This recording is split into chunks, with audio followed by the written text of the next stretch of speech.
We had some recent experience, joked Brian Rust. Hi, I'm Dan Kingerski on the Pittsburgh Hockey Now platforms. The Penguins overcome their own collapse, their own casual play in the second period, and they rally past themselves, really, to beat the Washington Capitals 5-3 here at PPG Paints Arena on Thursday. You see, this game was almost going to the same script as their loss on Monday, when they lost to the Toronto Maple Leafs 4-3 in Toronto. You see, the Penguins also had a 3-0 lead against Toronto. And in a span of about 15 minutes, that lead became a 4-3 loss in regulation. 2 very valuable points lost. And a second straight clunker in Toronto. So the Penguins' start was ever important on Thursday. They did that well. We'll get into that. We'll get into the who's and the whys. But it was the second period in which that 3-0 lead became a 3-3 game in the final seconds of the frame. And there was nobody in the building thinking, oh, no problem. They'll rally. They'll go past this. No, it was, we've seen this movie before. Yet in the locker room in the second period, as Brian Rust joked, we have some recent experience with this. He also told Pittsburgh Hockey Now, no, we talked about it, and we can't let this happen again. We have to go play aggressive, Rust said. And the Penguins did just that. It was a bookend sort of game. A great first period. It wasn't overwhelmingly dominant, and it wasn't such a thorough beatdown that they boat raced Washington. No, it was precision. It was some surgical excellence. Passes, tape to tape. The offensive rush, taking what was given to them. When the rush was there, they played on the rush. When it wasn't, they chipped the puck deep and got after it. You might have noticed Washington sort of confronting the Penguins at different pressure points, kind of on the mid-wall, blunting the rush, but also sort of higher in the slot, kind of trying to, sort of draw a circle around their net, keeping the Penguins to the perimeter. They were somewhat successful, although I think the Penguins had the much better of play in the first period at 5-on-5, but also the Penguins' power play, which is still clicking above 32%. Well, Sidney Crosby added a couple more power play goals in the first period. The first on just a perfect, a beautiful pass by Ben Kindle, kind of playing in Crosby's office down along the goal line there in the power play. From the far side, puck hits his stick, and before the clack of puck to blade echoes through the arena, the pass is already over to Sidney Crosby, who snapped it in the net behind Washington goalie Charlie Lindgren. The second one, very sharp rebound. Crosby gets it before Lindgren can put the paw over it. 2 power play goals, 2 goals for Crosby, a 2-goal lead. Anthony Mantha added the Penguins' third goal early in the second period when Lindgren kind of muffed let's call it an off-speed shot, an off-speed backhand by Tommy Novak. You see, to that point, the Penguins really were playing within themselves, but also perfectly clean. Everything was clean.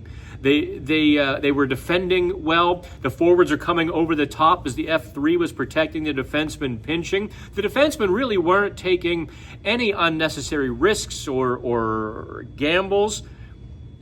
The Penguins were playing the kind of game they needed to play, and then they absolutely took their foot off the accelerator. They exhaled. Washington's first goal was very emblematic of how the Penguins were playing. I don't mean to pile on Philip Tomasino, who actually I gave a solid grade to in the PHN report card, because Tomasino really set up Ville Koivunen for a few chances and played pretty well. But he was, the goal blood was on his hands as he kind of went to the mid-wall in the defensive zone and waited for a rim around. And the puck was moving slowly, but he kind of just planted and waited for it. Those extra couple of heartbeats allowed Dylan Strome to race over and pressure Tomasino. So Tomasino, now under pressure as the puck finally gets there, just kind of, just backhands it off the wall. No big whoop. Well, Alex Ovechkin is waiting for it. Realizing what was going down, Strome races to the net. So by the time Ovechkin gets the puck a moment later, Strome is well clear of Tomasino, who should have covered his man. But Tomasino was still at the midwall, realizing or watching his turnover unfold. First goal. Now Washington has life. Now it's 3-1. Now they're emboldened. They get a goal a few minutes later, called offside. 38 seconds after they get a goal taken off the board, they add another one. And then, Ryan Graves, who is fairly new to the system. I also gave Ryan Graves a solid grade in the PHN report card. I don't call it a mistake of aggression, call it a mistake of not knowing the system, because he left his man, Tom Wilson, to go after a puck in the corner. Now, in Mike Sullivan's old system, that is a defenseman's territory. Kind of beside the net there, that, behind the goal line, you want your defenseman sort of defending there. Well, that's not the case anymore. Now it's more of a man-to-man in that low zone, and Brian Rust was already on Strome.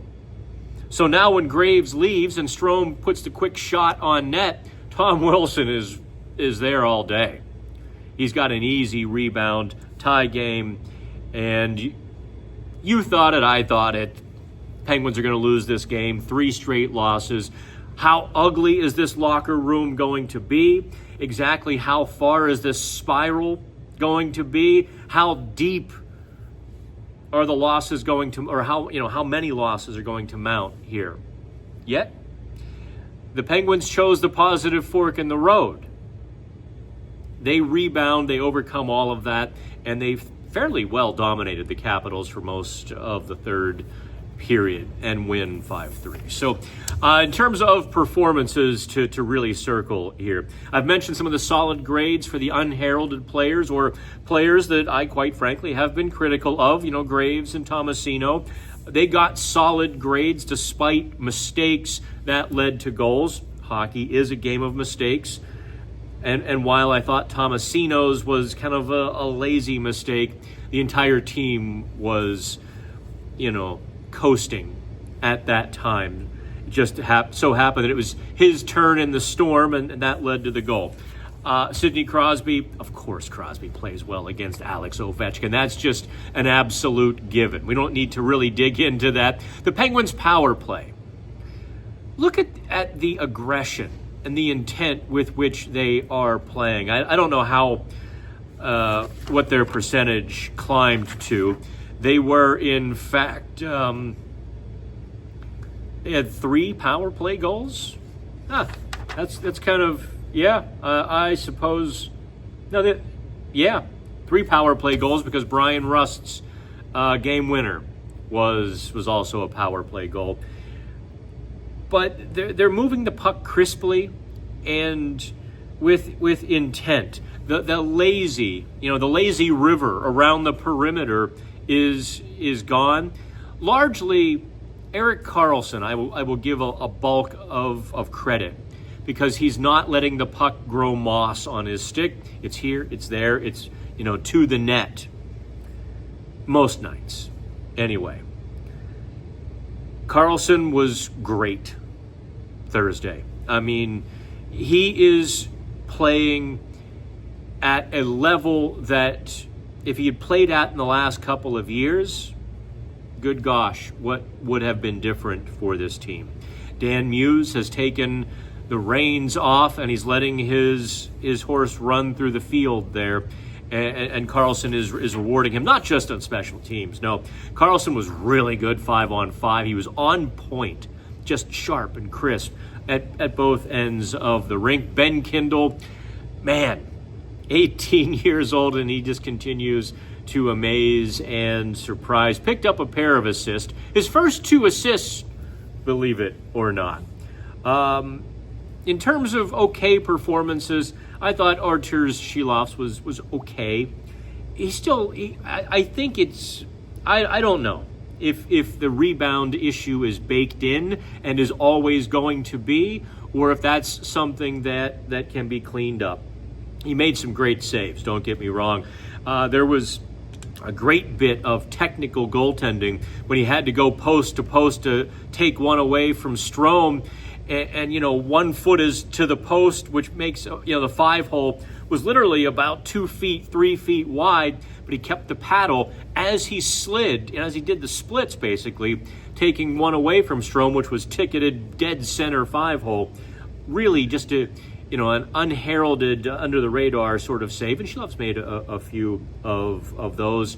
Connor Dewar, brilliant shift in the third period, shorthanded.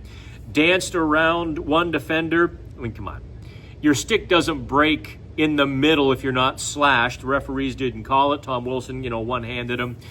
And Dewar was pretty upset. So a few seconds later, he gets the puck again in the offensive zone, shorthanded, dances around, whips a shot past Lindgren, hits the post. The hockey gods make good because Dewar had a great third period, and they give him the empty netter. But Blake Lizotte also, that third line just had some spunk, had some spark, really helped the Penguins. I don't know what to make of the third line, centered by Danton Heinen. It was okay, it was solid, it wasn't victimized, it wasn't burned. I don't know how much of an impact it made. Tomasino and Ville Koivunen did hook up for some scoring chances there in the second and third period. I think Koivunen's getting a little frustrated, but that was his best game to date. And Anthony Mantha just continues to chip in the goals, doesn't he? You kind of thought that he would be, I don't know, a perimeter soft player and maybe drag Malkin out of the slot. But no, he's getting to the net. He pokes one in tonight. That was Mantha's 7th goal. I think if you had told most people that Mantha would have 7 goals by November 6th, they would take that. 7 goals in 15 games. Yeah, he's on pace for a 40-goal season. Wouldn't that be something, huh? Well, anyway, the Penguins get their 9th win.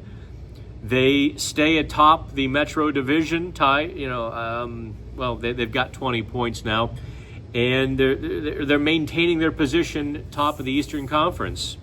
Who knew this team would have the spunk and the courage and the grittiness and the resilience to fight back after a couple of terrible games?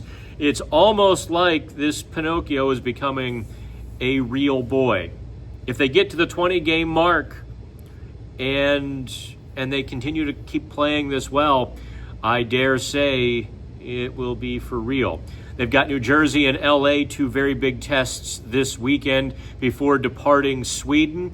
I think keeping their focus across the ocean will be paramount, but also dealing with jet lag both ways will be a unique test. And so when I say 20 games, I guess that 20, 21st, 22nd game will really be where we see how they deal with the Swedish experience. I hope the NHL profits from this, because it certainly is expensive to get there and back. That's for sure. All right, that will do it here from PPG Paints Arena. Like, subscribe, and say hi. I'm Dan Kingerski on the Pittsburgh Hockey Now platforms. Have fun.